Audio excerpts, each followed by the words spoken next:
Ayan mga kaprobinsya, pakainin natin yung ating alagang itik. Yung mga nangingitlog. Tapos ito, may halong layer mask po ito mga kaprobinsya para sila ay patuloy na mangitlog. Ayan, baka tayo ng tubig. Ayan.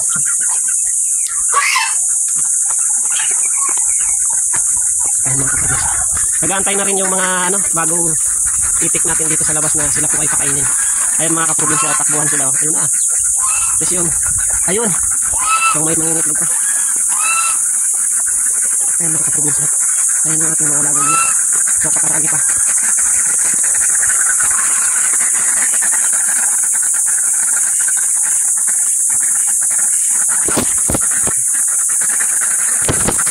Sumasalubong na sila sa ating mga kaprobinsya.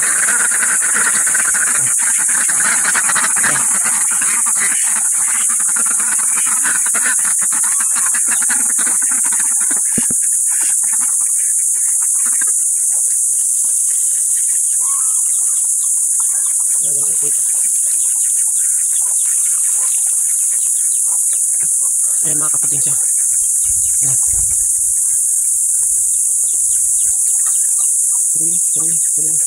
Kunti pa lang yan mga kaprobinsya. Dahil dati nabawasan din. So ito yung challenge sa ating pag-umpisa. So bali 30 na kasi naigit. Dahil yung nasa labas 21. Yun po ay hindi pa kasi nangingitlog kasi bagong sisyo. Bago natin na mga itik yun.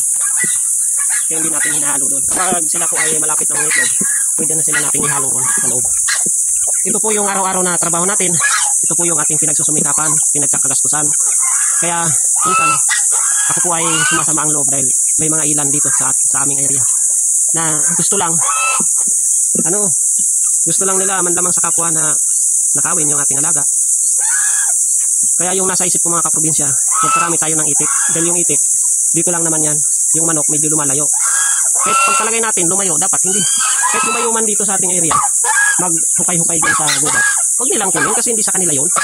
Yun lang naman simple lang naman nga lang talaga, nasanay na po yung kanilang kalooban na sila po ay nakapagnanakaw, nakakakain ng manok na hindi sa kanila. Lumalaki po sila ng mali. Dapat yung gabay ng magulang nandun pa rin kasi bata pa sila. Yung iba hindi na bata hindi na maedad na. Kumbaga matured enough na para mag-isip sila ng tama't mali. Yung mga magulang may gabay. Ang masama kung pinupulirik sila, yun ang dapat lumaban tayo ng patas mga kaprobinsya. Dalhan po natin ang pagkain yung ating mga alagang pabo mga kaprobinsya. Ito na.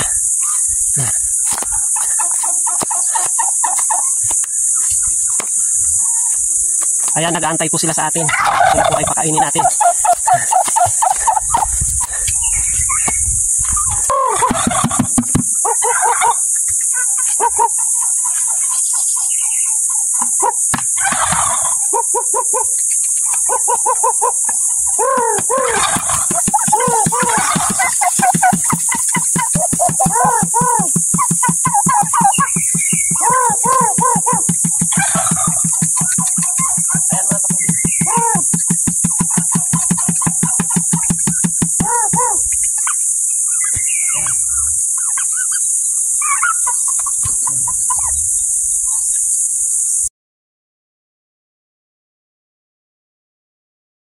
So ayan mga kaprobinsya, yung ating maalagang pabo dito sa loob ng range sa kulungan po ng dati ay kambing. Ngayon po ay pabo yung ating kinulong.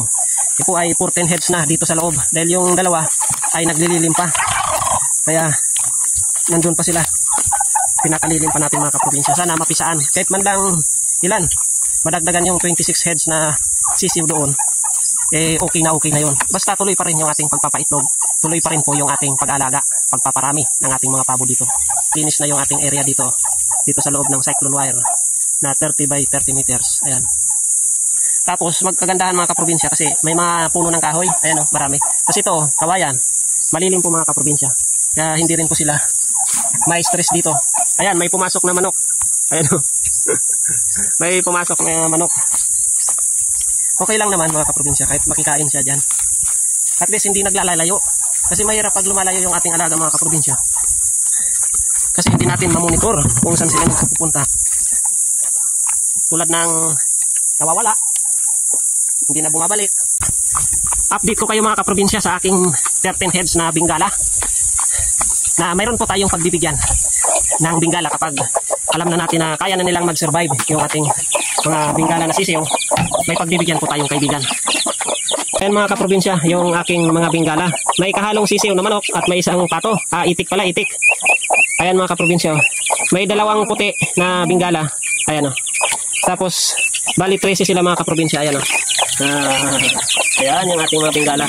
Kapag medyo ganito na sila kalaki mga kaprobinsya, parang kamao na, ibibigay na natin sa ating kaibigan yung ating bingala.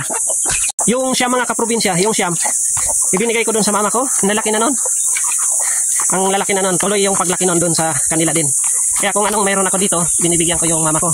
Mayroon din silang pabo, manok, pato, at yung bingala mga kaprobinsya. At ito naman po yung update sa ating fish pond. Mayroon pa rin laman kahit lagi tayong namiminwit. Ayan yung ating mga itik mga kaprobinsya. Ayan. Kapag naidagdag na natin doon. At ito pala mga kaprobinsya, yung dalawang pabo na naglililim. Ayan. Ito po yung sinasabi ko sa inyo. Naglililim na pabo. Tapos ito yung nauna. Ito yung nauna na malapit ng mapisa. Ayan mga kaprobinsya. Tapos yung isa naman yun, bago lang. At dito may nangingitlog na manok mga kaprobinsya. May nangingitlog na manok. Ayan.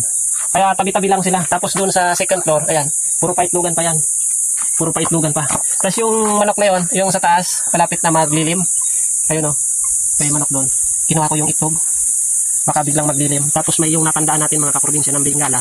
Palililiman din natin sa kanya. Medyo na-discourage po kasi ako magparami ng manok. Pag sobrang dami na po ng manok mga kaprobinsya, hindi na natin mamonitor lahat. Ang nagiging problema dito, yun nga pong sinabi ko sa inyo na may nanghuli ng manok na hindi sa kanila. At yun yung mga manok natin. Kaya sabi ko, unti na lang, sakto lang yung dami, kaya natin alagaan dito, i-monitor, hindi sila maglalayo. Yun na lang po yung ating diskarte dito. At itik na lang po yung ating pararamihin. Dahil yung itlog ng itik ay nabibenta naman.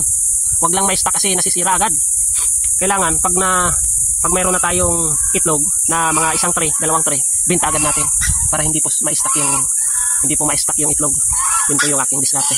At yung pabo, yun na lang po yung alagaan. At yung bingala mga kaprobinsya, wala naman tayong buyer niyan. At hindi naman natin binibenta yan. Kung baga, katuwaan lang po mga kaprobinsya, kaya tayo ay nag-aalaga ng bingala. Sobrang ingay na. Para yung tulad yan, may ganso tayo, maingay. Iba-iba po yung huni o yung tunog na maririnig natin dito sa ating area. Kaya gusto ko ng bingala. Nga lang, siyempre, parami sila. Ay yung gusto na makalaga ng bingala, bibigyan natin. Ipamimigay lang natin yung ating bingala. Pag medyo kaya nang mabuhay, mga ganito na kamao, bibigyan natin yung gustong mag-alaga ng bingala. Kaya patuloy yung ating pagpaparami. Ayan, pakainin natin yung ating tilapia mga kaprobinsya. Probinsya yung ating mga alagang tilapia. Ayan. Saglit lang po yan sa kanila mga kaprobinsya. Ayan. May malalaki na naman yan. At kailangan, wala na yung ating mamiminwit eh. Yung aking kapatid na bunso, yun yung nautusan kong maminwit dyan. Kasi ako, marami akong trabaho. Kaya wala akong panahon na maminwit. Yung aking kapatid na bunso, yung aking nautusan. Kaso wala dito. Yun yung nautusan kong maminwit mga kaprobinsya. Kaso wala dito yung aking kapatid na bunso. Mag-isa lang ako lagi dito sa ating area. Kasi pumunta ng pistahan, naghalo-halo, gabi. Ayun, inubo. Umuwi doon sa mama ko. Doon siya magpaalaga. Kasi ako, marami akong trabaho. Umuwi muna mga kaprobinsya. Kaya ngayon, mamaya magdidilig tayo ng abono mga kaprobinsya. Kalabasa. Yun po yung ating didiligan. Ayan, update sa mga bagong tubuan na nyog. Ayan mga kaprobinsya, tubuan na nyog. Mayroon ng sibol Mayroon na pong sibol mga kaprobinsya. Ayan Ito po ay bahagi ng mga plano natin na paniman natin yung ating buong area ng bagong nyog. Kaya po tayo ay nagpapatubo ng nyog ng mga binhi ng nyog. Patuloy yung ating pagtatanim ng nyog dito sa ating area mga kaprobinsya. So, ayan, may aratilis na naman. Ayan, nabuhay lang dyan. Kahit saan-saan po yan nabubuhay mga kaprobinsya. Kahit saan po. Basta tinuka yung bunga. Lalo na ngayon, ang daming bunga. Pag tinuka ng ibon yan mga kaprobinsya, iipot kung saan-saan. Kung saan-saan lang po din nabubuhay. So, hanggang dito na lang muna mga kaprobinsya yung aking update dito sa aking mga gawain dito sa aking area. Sana po patuloy nyo kong suportahan. Kaming mga farmers na nagsusumikap at lumalaban ng patas legal sa buhay. So, hanggang dito na lang. God bless. Peace. Bye.